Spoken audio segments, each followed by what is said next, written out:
So hello guys, welcome back to my YouTube channel study vibes. आज हम start करने जा रहे हैं क्लास 12 केमिस्ट्री का chapter alcohol phenols and ether का टॉपिक प्रिपरेशन ऑफ फिनॉल्स। तो इसमें सिर्फ 4 रिएक्शन है, आपको सिर्फ 4 रिएक्शन पढ़नी है कि हम फिनॉल कैसे प्रिपेयर कर सकते हैं। तो सबसे पहले आता है क्लोरोबेंजीन से फिनॉल हम कैसे बना सकते हैं, बेंजीन से फिनॉल हम कैसे बना सकते हैं, एडिनिन से फिनॉल हम कैसे बना सकते हैं, या फिर क्यूमीन से फिनॉल हम कैसे बना सकते हैं। तो ये सिर्फ 4 रिएक्शन है जो आपकी एनसीईआरटी में गिवन है। तो एक एक करके देखते हैं।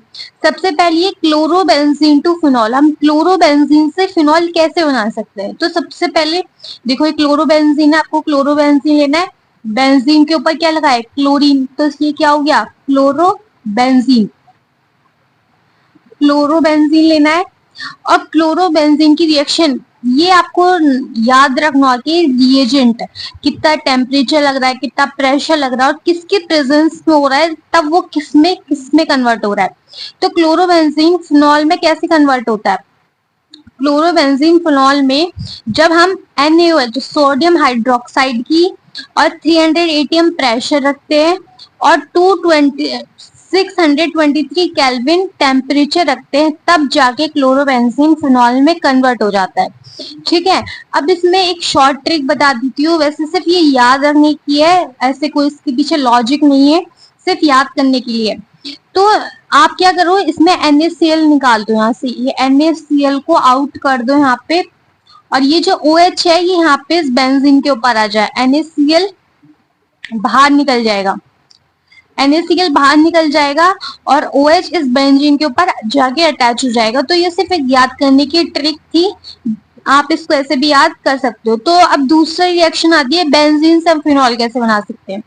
तो बेंजीन से देखो फिनॉल कैसे बना सकते हैं। बेंजीन एक सिंपल बस बेंजीन होनी चाहिए, बेंजीन की बॉन्ड आप ऐसे सर्कल में भी दिखा सकते हो तो भी ये बेंजीन ही है। ठीक है, ये बेंजीन है, बेंजीन को हमें फिनॉल में कन्वर्ट करना है। कैसे करेंगे, बेंजीन की रिएक्शन किसके साथ होगी, ओलियम के साथ होगी, OLEUM, ओलियम के साथ होगी। तो जब हम बेंजीन की रिएक्शन ओलियम के प्रेजेंस में करते हैं तो हमें क्या मिलता है, बेंजीन और उसके ऊपर SO3H, इसको क्या कहते हैं, बेंजीन सल्फोनिक एसिड। इसे क्या बोलते हैं, बेंजीन सल्फोनिक एसिड, इसको बेंजीन सल्फोनिक एसिड बोलते हैं। अब आपको लग रहा होगा ये तो फिनॉल बना ही नहीं, तो कुछ कुछ रिएक्शन जो होती है ना वो एक स्टेप में वो कंप्लीट नहीं होती, उन्हें 2-2 स्टेप 3-3 स्टेप लग जाते हैं। तो जब हम बेंजीन को ओलियम के साथ ट्रीट करेंगे तो हमें बेंजीन सल्फोनिक एसिड मिलेगा। जब हम इसको फर्दर किसके साथ रिएक्ट करवाएंगे, NaOH के साथ, सोडियम हाइड्रोक्साइड के साथ रिएक्ट कराएंगे, किसकी प्रेजेंस में, एसिड की प्रेजेंस में, तो हमें फिनॉल मिलेगा। क्या मिलेगा, फिनॉल मिलेगा। ये जो रिएक्शंस है ना ये आपको याद करनी पड़ेंगी, ये ऐसे याद नहीं होंगी जब तक आप 2-3 बार इनको खुद से याद नहीं करोगे या फिर लिख लिख के प्रैक्टिस नहीं करोगे, तब तक ये याद नहीं होंगी। तो ये सिर्फ 4 रिएक्शन है कहने के लिए, तो सिर्फ ये 4 रिएक्शन है, पर आपको याद रखना है कि क्लोरोबेंजीन कितने टेम्परेचर पे, कितने उसको प्रेशर लग रहा है फिनॉल बनने के लिए, क्या रिएजेंट आउट हो रहा है और किसकी प्रेजेंस में क्या चीज बन रही है। तो जैसे बेंजीन को ओलियम के साथ ट्रीट करते हैं तो SO3, बेंजीन के ऊपर SO3H आ जाता है। अब इस पूरे कंपाउंड को क्या बोलेंगे, ऐसे नहीं बोलेंगे कि बेंजीन के ऊपर SO3H लगा, इस पूरे कंपाउंड को हम बेंजीन सल्फोनिक एसिड बोलेंगे। ठीक, अब जब हम इसको फर्दर रिएक्ट कराएंगे NaOH और एसिड के प्रेजेंस में तो हमें फिनॉल मिलेगा। ठीक है, अब थर्ड रिएक्शन आती है कि एनिलीन से हम फिनॉल कैसे बना सकते हैं। तो देखो एनिलीन से फिनॉल कैसे बना सकते हैं, एक एनिलीन लो, एनिलीन क्या, बेंजीन के ऊपर, बेंजीन के ऊपर NH2 ग्रुप लग गया है। ठीक है, NH2 ग्रुप, अब इस पूरे कंपाउंड को क्या बोलेंगे, एनिलीन बोलेंगे। कुछ कुछ कंपाउंड है जो आपको याद रखने पड़ेंगे और उनकी क्या याद करनी पड़ेगी, जैसे इसको क्लोरोबेंजीन बोलते हैं, आपको पता होना चाहिए। इसको अगर इस बेंजीन के ऊपर NH2 ग्रुप लगाए तो एनिलीन कहलाएगा। ठीक है, एनिलीन बोलेंगे इसको। अब जब हम इसकी रिएक्शन करवाते हैं NaNO2 के साथ, NaNO2 के साथ, प्लस HCl एसिड की प्रेजेंस लेते हैं तो क्या मिलता है हमें, बेंजीन डाइओजोनियम सॉल्ट मिलता है। बेंजीन के ऊपर N2 पॉजिटिव और Cl नेगेटिव ये मिलता है हमें। इस पूरे को क्या कहते हैं, बेंजीन डाइओजोनियम डाइजोनियम सॉल्ट, इसको बोलते हैं बेंजीन डाइओजोनियम सॉल्ट। और जब हम इसको फर्दर रिएक्ट कराते हैं किसके साथ, H2O के साथ, ठीक, H2O के साथ रिएक्ट कराते तो हमें क्या मिलता है, फिनॉल मिलता है। फिनॉल क्या होता है, बेंजीन के ऊपर OH ग्रुप लग जाता है ना, तो उसको फिनॉल बोलते हैं, फिनॉल।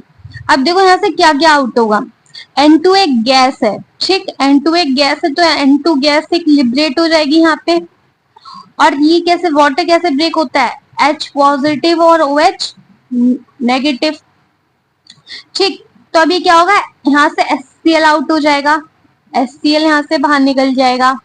अब क्या बचा, NO2 भी गैस लिबरेट हो गई और ये बचा OH, तो OH इस बेंजीन के ऊपर आके ज्वाइंट हो जाएगा, ठीक है। ये फिनॉल आपका यहाँ से बन गया। नेक्स्ट आती है क्यूमीन। क्यूमीन से हम फिनॉल कैसे बना सकते हैं, तो क्यूमीन से हम फिनॉल देखो कैसे बना सकते हैं, बहुत सिंपल है, ये वाली रिएक्शन आपको सिंपल ही लगेगी। देखो क्यूमीन हम किसे कहते हैं, ये भी कंपाउंड आपको पता होना चाहिए। बेंजीन लो, सबसे पहले बेंजीन ड्रॉ करो, यहाँ पे बेंजीन के ऊपर CH, फिर उसके ऊपर CH3 और इस CH के बगल में भी CH3। इस पूरे कंपाउंड को क्या बोलते हैं, क्यूमीन। अब ये तो आपको याद रखना पड़ेगा, इसको जब तक आप एक दो बार अच्छे से प्रैक्टिस कर लोगे तो बहुत अच्छे से समझ में आ जाएगा। अब हम क्या करेंगे, इसके O2 के साथ इसकी रिएक्शन करवाएंगे, किसके साथ करवाएंगे, O2 के साथ। अब क्यूमीन की जब O2 के साथ रिएक्शन कराएंगे तो ये O2 कहाँ पे जाके फिक्स हो जाएगा, इस यहाँ पे COOH बन जाएगा। देखो कैसे बनेगा, ये बेंजीन था हमारा, ये बेंजीन था। अब ये जो CH है ना, इसके बीच में दो O आ जाएंगे, COOH, और ऊपर भी CH3 था और साइड में भी इसके CH3 था। अब इस पूरे कंपाउंड को क्या बोलेंगे, देखो ये जो इंटरमीडिएट बन रहे हैं ना, इनके नाम चाहे भले ही याद ना रहे कोई बात नहीं, पर ये जो स्टार्टिंग के और जो लास्ट में वो याद रखने जरूरी है। फिर भी आपको पता होना चाहिए, जैसे इसका कोई याद करने की जरूरत नहीं है, फिर भी लिख लो, क्यूमीन हाइड्रो पर ऑक्साइड, हाइड्रो पर ऑक्साइड। और जो हम इसको फर्दर रिएक्ट कराते हैं किसकी प्रेजेंस में, एसिड की प्रेजेंस में और H2O की प्रेजेंस में, तो हमें क्या मिलता है, हमें फिनॉल मिल जाता है, फिनॉल यहाँ से मिल जाता है। बेंजीन के ऊपर OH ग्रुप और ये फिनॉल। अब देखो ये OH ग्रुप को सिर्फ इन्होंने यहीं पे रहने दिया बेंजीन के ऊपर, और बाकी ये जो था ये आउट कर दिया, तो क्या बना, CH3, ये CH3, CO CH3, CH3 CO CH3, ये क्या हुआ आपका फिनॉल बन गया। तो ये 4 रिएक्शन थी आपकी फिनॉल बनाने की, प्रिपरेशन ऑफ फिनॉल। ये देखो अगर आपको ये वाली रिएक्शन याद हो, ये कौन सी रिएक्शन है, ये चैप्टर 6 में है, कौन सी रिएक्शन है, सैंड मेयर रिएक्शन। और ये देखो ये रिएक्शन जो होती है ना बार बार रिपीट होती रहती है, चैप्टर 6 में आपकी सैंड मेयर रिएक्शन यहाँ पे भी आ गई है प्रिपरेशन ऑफ फिनॉल में। और जब आप चैप्टर 9 करोगे ना अमाइंस वाला, उसमें तो पूरा ये टॉपिक कवर करेगी, ये पूरी रिएक्शन पूरा एक टॉपिक है, पूरा एक पेज है एनसीईआरटी का जो सिर्फ एक रिएक्शन कवर करेगी। तो ये जो बार बार जो रिएक्शन होती है ना रिपीट होती रहती है, कभी किस चैप्टर में, कभी किसी प्रिपरेशन में मिलेगी, कभी फिजिकल प्रॉपर्टीज में नजर आएगी, तो ये रिएक्शन रिपीट होती रहती है, ठीक है। जैसे ये वाली है, ये इंपॉर्टेंट है, ये बहुत बहुत इंपॉर्टेंट है ये वाली, कई बार सैंड में रिएक्शन में आ जाती है, कभी प्रिपरेशन ऑफ फिनॉल में आ जाएगी, और कभी अमाइंस वाला चैप्टर है वहां पे आ जाएगी। तो ये 4 रिएक्शन थी आपकी फिनॉल बनाने के लिए, बहुत इजी थी, अगर आप ध्यान से इन्हें 2-3 बार प्रैक्टिस करोगे तो आराम से समझ में आ जाएगी। और सबसे पहले देखो प्री बोर्ड में कैसा आता है आपको, वो आएंगे कि क्लोरोबेंजीन से फिनॉल बनाओ, तो आप आराम से बना दोगे। आपका, और आपको देखो कई बार ऐसा होता है कि हमें याद नहीं रहता कि कितना टेम्परेचर था, तो आप क्या करो, टेम्परेचर की जगह ऐसे हीट का साइन भी बना के आ सकते हो कि हाँ टेम्परेचर हम उसे दे रहे हैं। तो ऐसे हीट, ये जो होता है ना सिंबल, ही हीट को डिनोट करता है, बेसिकली हीट को डिनोट करता है। तो आप ऐसे भी बना के आ सकते हो अगर आपको याद नहीं रहता है तो। अगर याद है तो अच्छी बात है, अगर नहीं याद रहता है तो आप ऐसे हीट का सिंबल बना के आ सकते हो और ये फिनॉल बन जाएगा। ये फिनॉल चारों में बनना है, बस ये है कि ये जो अलग अलग आपके प्रोडक्ट आउट हो रहे हैं, यहाँ पे NaCl आउट हो रहा है, यहाँ पे N2 गैस और HCl एसिड बाहर बाहर हो रहा है। तो बस आज के लिए इतना ही। नेक्स्ट वीडियो में हम पढ़ेंगे ये वाला एनसीईआरटी का इन टेक्स्ट क्वेश्चन, ये 7.4 आई थिंक, तो ये पढ़ेंगे, ये भी काफी इंटरेस्टिंग है। तो अगली वीडियो में ये देखेंगे, तब तक के लिए थैंक यू।